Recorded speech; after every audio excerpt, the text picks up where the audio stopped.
to my YouTube channel, Batas with Attorney Claire Castro. Ang pag-uusapan natin ngayon ay yung naging desisyon ng IPO patungkol sa trademark na Itbulaga. Yung Itbulaga. Kasi ito medyo ano Kasi to. mainit din itong pinag-uusapan at inaabangan din ito. Kanino ba mapupunta talaga? Mainit ito, partner. Diba, yung pangalang Itbulaga, sino ba talaga? Paano ko ba to? Kanino siya dapat mapunta? Doon sa producer o sa artist? Correct. So, kanina, lumabas na nga ang desisyon ng Intellectual Property Office o yung IPO. At eto nga ang sinasabi, yung IPO has canceled the trademark registration of Television and Production Exponents Inc. or TAPE Inc. for the names Itbulaga and EB. Okay, according to the IPO, TAPE failed to prove how they came up with the Itbulaga mark. Okay, so meanwhile, petitioners Tito Soto, Vic Soto, and Joey De Leon provided testimony and explanation on how they originated the Itbulaga mark, leading to the decision favoring them. So yun, partner. Yesterday, the Intellectual Property Office, Bureau of Legal Affairs, decided that we, Tito, Vic, and Joey, are the rightful owners and originators of the trademarks Itbulaga and EB. Thus, we, TVJ, have the exclusive and absolute right to register the said marks and all its variations. In this regard, the IPO canceled the trademark registration of TAPE Incorporated over the marks Itbulaga and EB. TAPE Incorporated failed to prove that they conceptualized Itbulaga and EB. It is Joey who coined and created these marks in 1979 in my kitchen in White Plains. In our petition, we explained the significance of the design and the origin of each word that comprises Itbulaga. TAPE Incorporated did not even refute nor contradict our narration of the origin of the marks. In fact, they corroborated our claims when they said that Romy Halosos only chose the name Itbulaga amongst the list given to him. Yun ang naging desisyon ng IPO. So, napunta ngayon kina Tito, Vic, and Joey. Kasi ganito yan, partner. Kasi syempre, alam naman nila Joey De Leon kung paano nga nabuo yung pangalang Itbulaga, di ba? Paano nga ba nagsimula ang Itbulaga? Base sa mga nakalat nating mga data, nagsimula ito sa pamamagitan ng Production Specialist Incorporated na pag-aari ni Romy Halosos. Nakapag-isip sila na sana ay makagawa sila na isang noontime show for Radio Philippine Network. Ito yung Channel 9 noon. Noong panahon na yon, si Antonio Tobiera ay tinapik sila Tito Soto, Vic Soto, and Joey De Leon na mukhang sila ang magiging perfect host sa nasabing noontime show. Nung nagkaroon sila ng meeting sa Intercontinental Manila, si Tobiera ay nag-offer sa tatlo. At ito naman ay tinanggap. Base na rin kay Joey De Leon, sila yung nag-isip kung ano ba ang itatawag sa programang ito. Sabi nga niya, hindi naman niya inaasahan na Itbulaga ang makukuha dahil may mga iba pang mga pangalan ng programa na nakasama sa listahan na pagpipilian kung ano ba ang gagamitin nga na pangalan ng noontime show nila. Sa madaling salita, ang napili ay ang Itbulaga na naisip ni Joey De Leon. So ang Itbulaga ay unang nagprograma noong July 30, 1979.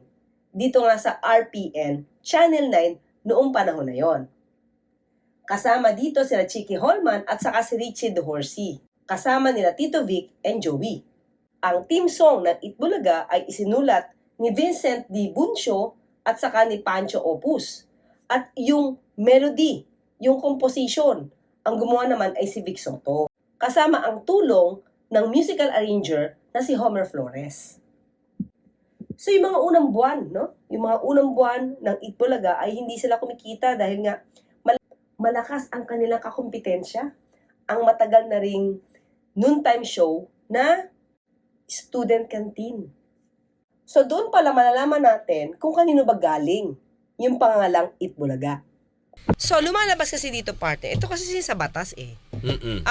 Kasi na-register ng tape yung pangalang Itbulaga. Mm-mm. Alam ko na-register to na wala pa sila masyadong problema. Mhm. Way back. Nirehistro nila. Para syempre wala nang kumopya yung Itbulaga, di ba? So, anong nangyari since ngayon? Nagkahiwalay sila. Nagkahiwalay na landas ang tape. Saka ang sila TVJ. So, syempre gustong kunin nila TVJ yung pangalan Itbulaga. Pero tanong pa rin, yung pagre-rehistro nila, ano yun? As owner, yung trademark. As owner. Mm-mm. Okay, pag sinabing as owner, Sila lang, exclusive. exclusive para sa kanila. No, wala Pero kang hindi pwedeng ibig gumamit. sabihin. Pero sila na yung nagmamay-ari nun. Sila. Sa rehistro. Ah, Sa rehistro. sa rehistro. Sa papel. Oo. Okay. Wala Pero ano, nag-oppose. oo. Wala nag-oppose. Okay. 'Di ba? Kasi hindi ko lang din alam, parang ang balita parang hindi naman alam yata nila Tito Vic and Joey na narehistro. Mhm. Yun yung dating sa akin. We knew that we had the right to it. You know, we knew that Joey created it, we nurtured it, we fostered it. Di ba? All throughout these years. Tapos malalaman namin 2013, may nag-file pala. Di ba? Ng trademark. Masakit sa loob noon dahil because, as a matter of fact, there was deception. Hindi namin alam. So, anong nangyari nito, partner? Ang tanong, sino ba dapat may-ari ng trademark or copyright? Oo. Ng isang trabaho, ng isang empleyado? Oo. Halimbawa, ituring na natin kasi at that time, di ba, para may sweldo sa ang Tito Vic and Joey. Mhm. So, sabihin na natin na empleyado, Mhm. ang TVJ ng tape. Okay. So, ginawa itong pangalan ng Itbulaga for the program. Mhm. So, sino may-ari? Oo. Si producer o yung gumawa? Oo. O yung nag-isip Oo. nitong pangalan na to. So, ang sabi kasi sa batas natin, partner, depende yan. Depende kung sino ang pwedeng tawaging may-ari or legit na may-ari. Kapag ikaw, Rod, Mm-mm. trabaho mo, Oo. mag-voice over. Tama ba? Voice Oo, over ba oo. tawag dyan? Yung ginagawa mo sa commercial. Yes, oo. Oh. And you're paid for that. Mhm. Yun ang parte ng task mo, kaya ka inimpleyo. Mhm. Ng Armen. Oo. Hindi mo yon pag-aari. Okay. Pag-aari yon ng Kumpanya. kumpanya. Okay? Pero kung ikaw ay gumawa ng isang bagay na hindi sakop nung kasunduan nyo as your task, halimbawa itong Itbulaga, nag-coin sila ng pangalan for the program. Diba? Pero hindi siya yung pinaka-main mong trabaho sa tape. Mhm. Kasi ang main trabaho mo is mag-anchor. Mag-host. Oo, Mag-host. kagaya ni na Tito Vic and Joey. Oo. Oo. So, kung nag-coin man siya ng pangalan para gamitin sa program niya, nila, na ang nagpo-produce ay tape, di pa rin ito pag-aari ng tape. Kasi ibang tao ang gumawa. Mhm. Unless binayaran ka ng tape to do that. Okay. Ayan. So, ito yung mga, kumbaga, ito yung challenge eh. Kaya nga siguro sinabi dito sa news, na ikwento nila Tito Vic and Joey, kung sino man yung witness dito, kung paano nila na-acquire yung Itbulaga. Mhm. 'Di ba? Yung name na Itbulaga. Mm-mm. Na hindi magawa ng tape. Oo. Kasi ni-register lang nila. Was deception. Hindi namin alam na may nag-file ng section 16, 22, 25, I think those are the 16. Puro merchandising. Ibig sabihin nun, magbebenta, baso, t-shirt, ganyan. Doon yun. Doon yung trademark na yun. Kaya talagang, we felt it was unfair.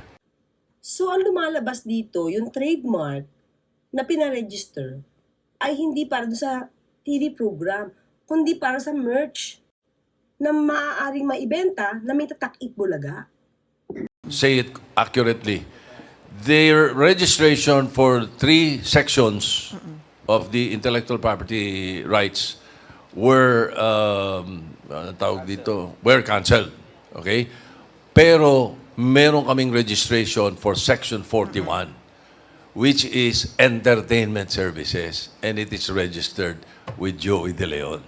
sabi dito, ang registration, hindi ito magiging daan para mag-ari ka ng isang bagay na hindi naman sa'yo. Mhm. Diba? Yun eh. Kahit iparegister mo yan, but somebody will oppose, telling na kami may-ari niyan, ito yung proof, ganyan-ganyan, mawawala yun sa'yo. Mhm. Kasi hindi siya, yung registration is just part of recording para malaman kung sino talaga may-ari. Pero if somebody will oppose at nakita kung sinong tama at mali sa inyo, pwede ka matanggalan ang karapatan mo dun. Sinasabi sa ating batas, sinasabi sa mga kaso dito sa Pilipinas, kahit na nakarehistro sa Pilipinas ang isang trademark, hindi ito basta-basta poproteksyonan kung ito naman ay isinagawa in bad faith. Sabi nga, the application or registration of a trademark does not give ownership. Rather, it is the ownership of the trademark that conveys the right to register the same according to the jurisprudence.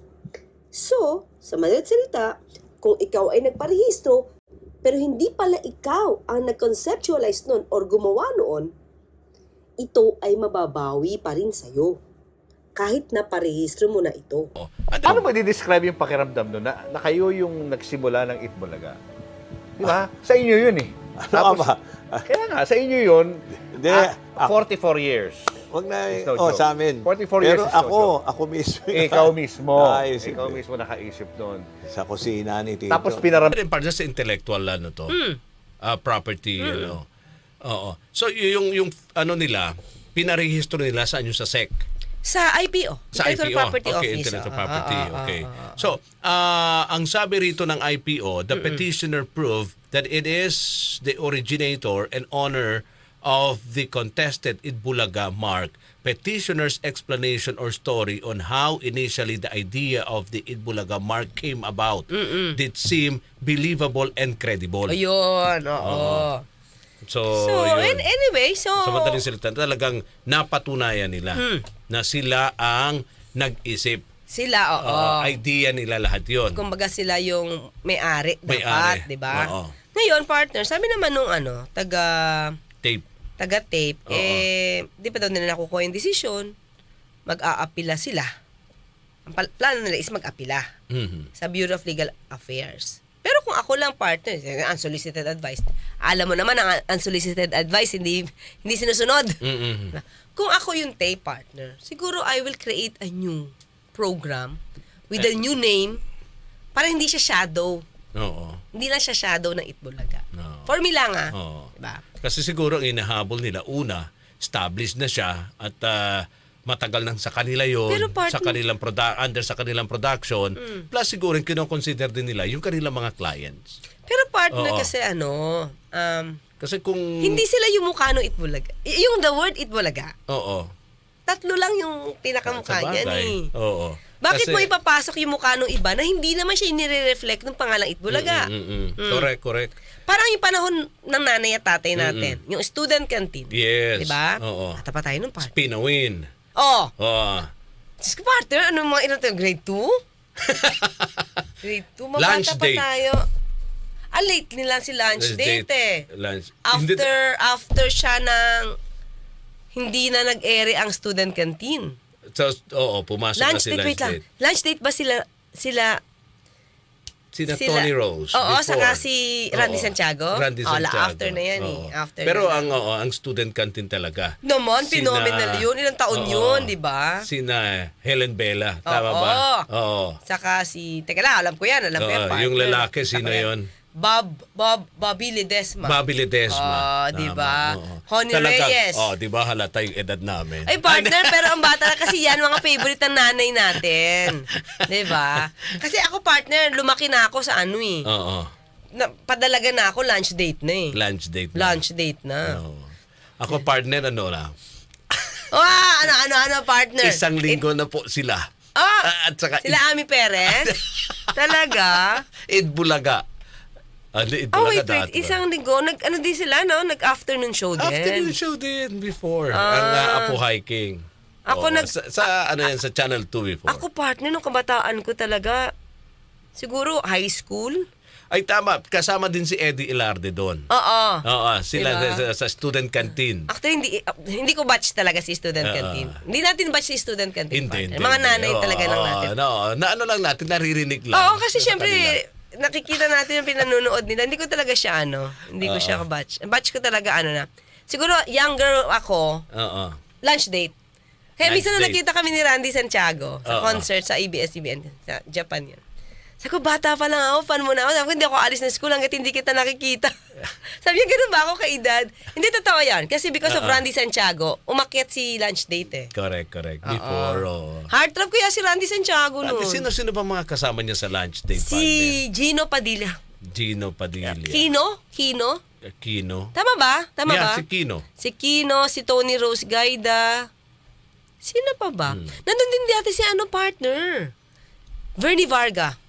Sa lunch date. Napasama rin siya. Oo. Yun. Correct. Ang galing kumanta din noon, si Verdi Varga, comedian pa. No, ang ganda pa. Sexy pa Ganda pa. partner. Oo. So, yun. Yeah, So, so- yan ang issue ng Itbulaga ngayon. Pero sabi nga natin, iaapila. Mm-mm. Pero the way I see it, partner, with all the jurisprudence, mukhang papabor talaga sa kila Tito Vic and Joey. No, Yung pangalan ng Sabi Itbulaga. ni Marian, buhay na po ako nung panahon ng Apo hiking.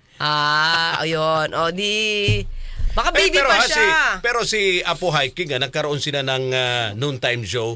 Medyo nasa kaedaran na nila partner. Yung isang linggo na po sila. Kasi dati every Sunday. Every Sunday. Oh, ine-ere. Tapos ginawa na siyang partner, buong linggo na.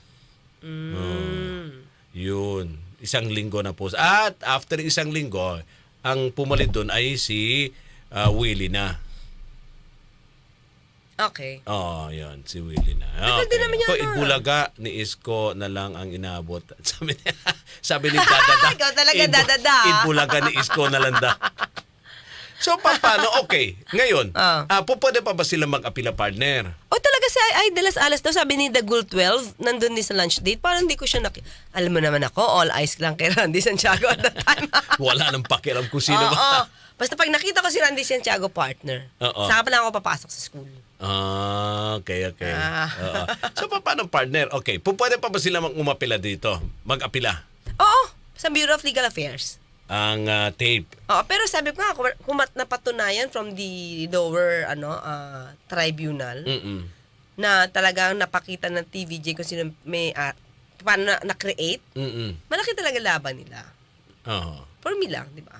Well, anyway, di ko alam kung ano pa ebidensya na pwedeng ibigay ng Ng tape. tape. Kasi syempre, I don't want naman to make a decision. Oo. Di ba? Na parang ako na yung korte. Oo. Diba? Hindi naman. Syempre, Well, hindi natin alam yung Well, laban tama nila. ka nga partner Kasi ang Itbulaga naman, noon pa, pag sinabi mong Itbulaga, Tito Pic and Joey na yan Oo. Wala nang iba pang pupwedeng pumalid dyan. School Oo. bukol, Oo. Itbulaga, sila na Itbulaga yan. Pag sinabi mong Tito Vic and Joey, Itbulaga yan kasi partner ang naaalala ng tao. Ngayon sasabihin. Sabi ni Univert, hanggang ilang beses ba daw po pwedeng umapila? Dito kasi, as of now, di ba, syempre, merong Bureau of Legal Affairs. Papasok pa yung sa director, sa Bureau of Director. Pwede pa yung umakyat. Diba? Kaya nga. But for me, sa akin lang kung ako yung Richie, ako may ng tape. I will not. Kaya Pero yun nga partner siguro, ang iniisip nga nila, dahil sa dyan inere sa kanila, dyan nag-umpisa ang Itbulaga. Pride. I think po Oo. walang magagalit Pride. Oo. It's more on Hindi kasi pride. dyan naman talaga saan ba nag-umpisa? Yung Itbulaga? Siyempre sa tape incorporated. Oo naman. Sila talaga. Sila naman nagbigay ng chance. Since noon pa man, dyan na nag-umpisa hanggang nakilala partner ang show na Itbulaga. Sa kanilang kumpanya, sa production nila. Hindi kasi natin alam kung ano nangyari between tape And TVJ. Oo. Kung nagkasamaan sila ng loob, may pride bang kasama dito? But for me mga ka-UB, for me lang, para hindi ibigay yung pangalang Itbulaga partner, it's more on pride. Not for gain. 'Di ba? Kasi kung ako yung partner, businessman, hindi ko nakukunin yung name ng Itbulaga. Hayaan mo na. Hayaan Sige ko na. lang. But tingin ko it's more on the pride. Mhm. Parang pahirapan ko kayo because hindi naging maganda yung paghiwalay natin Oo. Correct, correct. Di ba? Tingin ko yun. Basa ko yun. Mhm. Oo. So, Wala lang syempre. ako dalang bolang kristal dito, partner. Pero feel ko yun talaga.